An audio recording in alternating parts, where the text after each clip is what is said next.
تمہارے درمیان۔ رضیہ بیگم کی آواز اب ایک بیمار عورت کی نہیں بلکہ ایک ٹوٹی ہوئی ماں کی تھی جو اپنے پچھتاوے میں جر رہی تھی۔ اذلان کی سانسیں بے ترتیب ہو گئی۔ امی، آپ نے ایسا کیوں کیا؟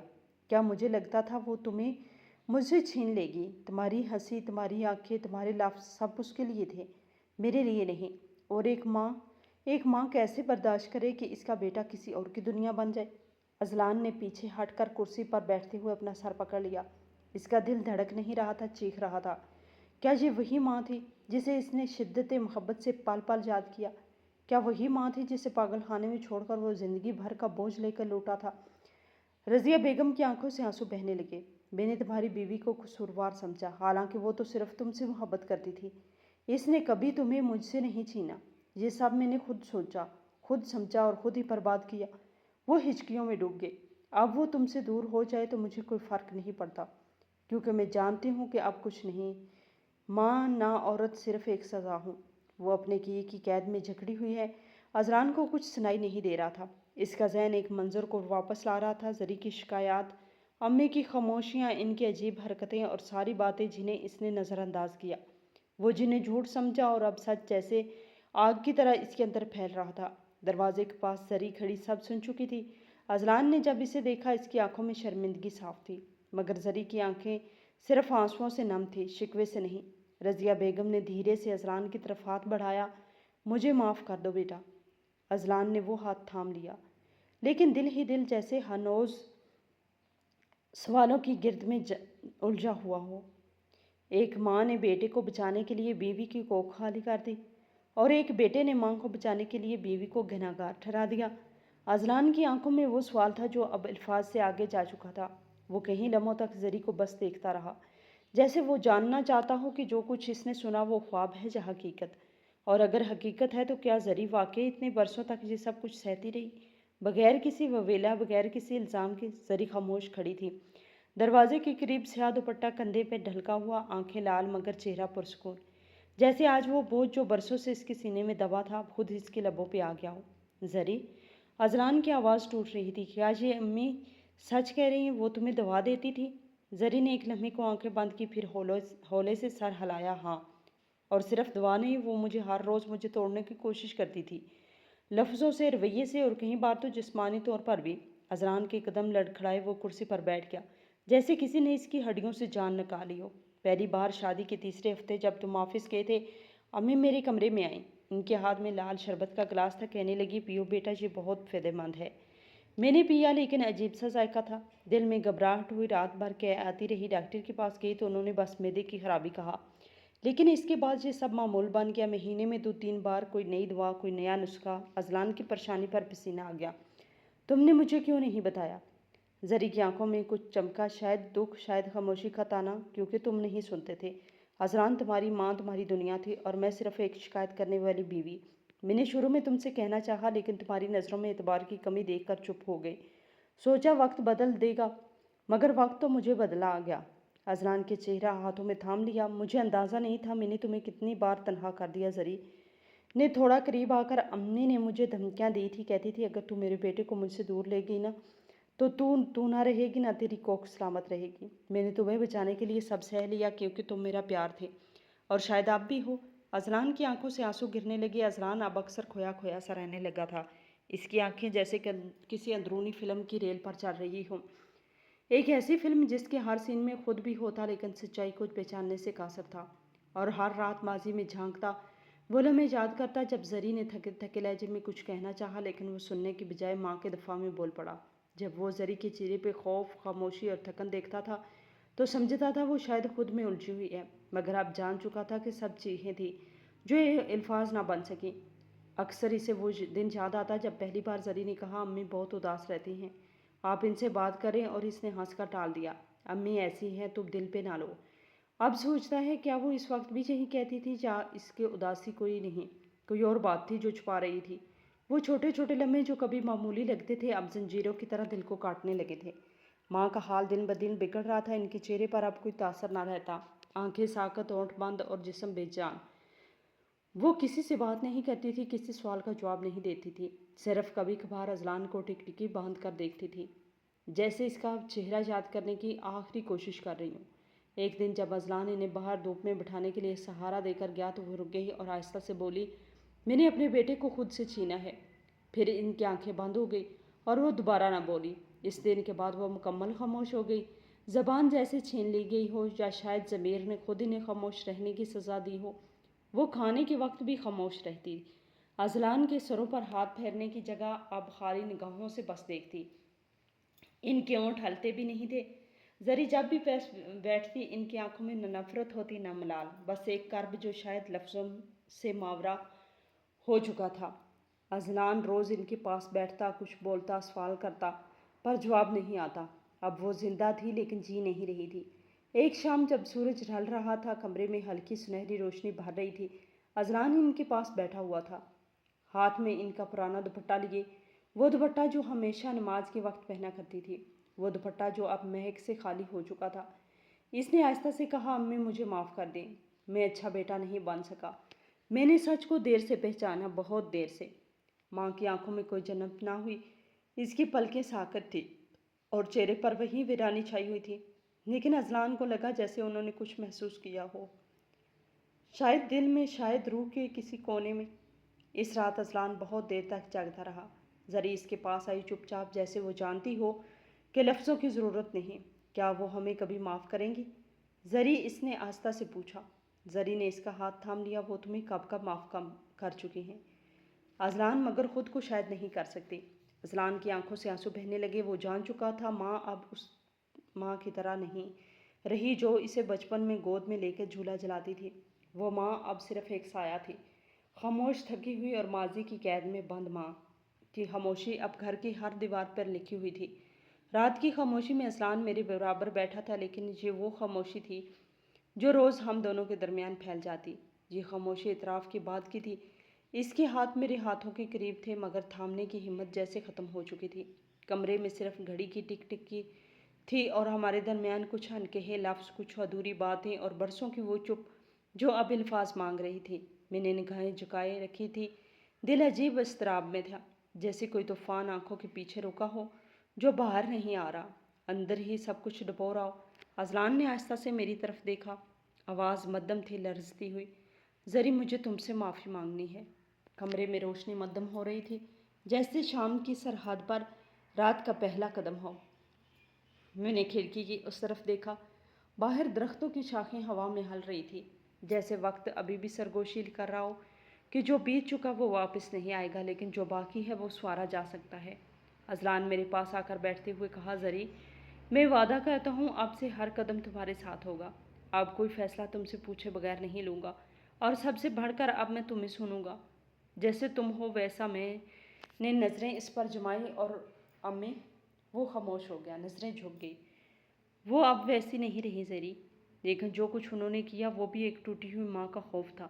میں نے سر ہلایا، میں انہیں قصوروار نہیں ٹھہراتی اذلان، انہوں نے غلط کیا، ہاں بہت کچھ چھینا مجھ سے، لیکن اگر میں بھی ان کی طرح نفرت کرتی تو آج ہم یہاں ساتھ نہ ہوتے۔ ایک لمحے کی خاموشی کے بعد میں نے آہستہ سے کہا، بس اتنا چاہتی ہوں کہ جو ہوا اس کا زخم ہمیں تقسیم نہ کر دے، ہمیں جوڑے، تاکہ ہمارا بچہ، اگر خدا نے دیا، ایک ایسا گھر دیکھے جس میں سچائی ہو، سمجھ بوجھ ہو اور ماں باپ ایک دوسرے کی عزت کرے۔ اذلان نے میری پیشانی چومی، تم صرف میری بیوی نہیں ہو زری، تم میری زندگی کا وہ حصہ ہو جس نے مجھے خود سے ملایا۔ میں نے مسکرا کر نظریں بند کر لیں۔ اس لمحے دل میں سکون تھا، لیکن ساتھ ہی ایک قید بھی، کہ اب ہمارے درمیان خاموشیاں نہیں ہوں گی، نہ ہی غلط فہمیاں۔ اب جو ہوگا سچ ہوگا، اور سچ ہمیشہ بوجھ ہوتا ہے، لیکن وہی واحد راستہ ہوتا ہے جو منزل تک لے جاتا ہے۔ دھوپ آج کچھ زیادہ نرم تھی، جیسے سورج بھی اپنی تمازت میں ایک ماں کے لمس جیسا سکون بھر لایا ہو۔ میں کھڑکی کے پاس بیٹھی تھی، ہاتھ میں وہ چھوٹا سا کاغذ تھا جس پر 2 گلابی لکیریں صاف نظر آ رہی تھی، مثبت، پازیٹیو۔ ڈاکٹر کی آواز اب بھی کانوں میں گونج رہی تھی، اب کوئی رکاوٹ نہیں، سب نارمل ہے، آپ ماں بننے جا رہی ہیں۔ میرا دل جیسے لمحے بھر کو رک گیا۔ میں نے نگاہیں آسمان کی طرف اٹھائیں، ایک آنسو پلکوں سے ڈھلکا اور ہونٹوں پر دعا بن کے مچل گیا۔ کتنا لمبا سفر تھا یہ، کہاں کہاں سے گزرے ہم، زہر الزام، جدائی، خاموشی، اور پھر ایک نئی امید۔ اذلان جب کمرے میں داخل ہوا تو میری آنکھیں پہلے ہی بول چکی تھی۔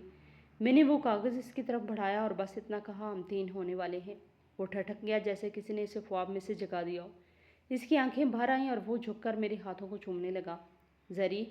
زری میں شکر بھی کیسے ادا کروں؟ میں ہنس پڑی، آنسوؤں کے ساتھ، بس اتنا کہ اب کوئی کمی نہ رہ جائے، نہ سچ کی، نہ محبت کی، نہ اعتبار کی۔ اس نے مجھے باہوں میں بھر لیا اور پہلی بار وہ بوجھ جو برسوں سے ہمارے درمیان تھکا ہلکا محسوس ہوا۔ اماں بننے کا احساس عجیب ہوتا ہے، جسم سے پہلے روح میں تبدیلی آتی ہے۔ مجھے لگتا تھا کہ میں سب کچھ سہ گئی ہوں، میرے اندر سختی آ گئی ہے، لیکن جیسے ہی وہ 2 لکیریں دیکھی کچھ ٹوٹ کے بکھر گیا۔ نرمی، ممتا، وہ جذبہ جو شاید عورت کو مکمل کرتا ہے، میری رگوں میں دوڑنے لگا۔ میں نے رضیہ بیگم کے کمرے کی طرف دیکھا، وہ خاموش تھی ہمیشہ کی طرح، لیکن آج میں ان کے پاس گئی، ان کے ہاتھ تھامے اور دھیرے سے کہا، امی آپ دادی بننے والی ہیں۔ ان کی پلکیں ہلیں، ایک لمحے کو، بس ایک لمحے کو ان کی انگلیوں نے میری انگلیوں کو دبا دیا۔ میرے دل میں جیسے کوئی چراغ روشن ہوا ہو۔ یہ زندگی ہے، کبھی چھنتی نہیں، کبھی لوٹاتی ہے، لیکن شاید اس بار یہ زندگی ہمیں مکمل کرنے آئی ہے۔ وہ رات معمول سے زیادہ خاموش تھی، ہوا کی سرگوشی بھی جیسے رک گئی تھی۔ رضیہ بیگم اپنی کرسی پر نیم دراز تھی، آنکھیں بند، ہاتھ گود میں رکھے ہوئے، چہرے پر ایک عجیب سی سکون بھری ویرانی۔ میں ان کے پاس ہی بیٹھی تھی اور ان کے ہاتھوں کو تھامے کچھ دیر پہلے تک وہی معمول کی خاموشی بانٹ رہی تھی۔ پھر اچانک ان کے ہاتھ کی گرفت ڈھیلی پڑ گئی۔ میں نے چونک کر ان کی دیکھا، وہ ویسے ہی تھی، بس اب سانسوں کی روانی غائب تھی۔ چہرے پر اب بھی سکون تھا، لیکن وہ سکون جو صرف ابدی نیند کے بعد آتا ہے۔ اذلان دوڑ کر آیا، ان کے قدموں میں بیٹھا، ان کا چہرہ تھاما، لیکن وہ کچھ نہ بولی، نہ آنکھ کھلی، نہ لب ہلے۔ وہ خاموشی سے ایک لفظ کہے بغیر دنیا سے رخصت ہو چکی تھی۔ کوئی وصیت نہیں، کوئی آخری بات نہیں، صرف وہ لمس چھوڑ گئی جو کئی راتوں تک میرے ہاتھ پہ رہا تھا۔